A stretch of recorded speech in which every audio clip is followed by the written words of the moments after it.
नालासोपारा येथील आचोले रोडवरील मेडिकल दुकानाला भीषण आग लागल्याची घटना घडली असून या आगीत लाखो रुपयांचे नुकसान झाले आहे। नालासोपारा पूर्वेकडील आचोले रोड येथील न्यू चौधरी मेडिकल नावाच्या दुकानाला शनिवारी सकाळी आग लागली। आग लागताच परिसरात एकच खळबळ उडाली। दुकानातील लाकडी फर्निचर आगीच्या भक्षस्थानी आल्यानंतर आगीने उग्र रूप धारण केले। या आगीत दुकानातील औषधे व साहित्य जळून खाक झाले। आगीची तीव्रता इतकी होती की दुकानाबाहेर उभ्या असलेल्या चारचाकी वाहनालाही आगीच्या ज्वालांनी घेरलं। ही गाडी आगीच्या भक्षस्थानी आली।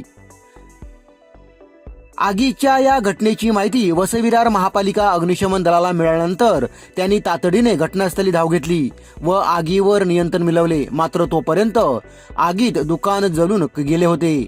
या आगीत लाखो रुपयांचे नुकसान झाले आहे। या आगीचे कारण समजू शकले नाही।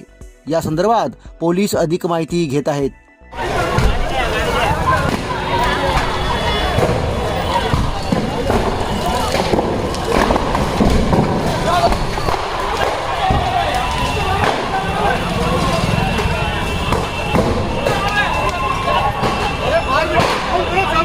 इतने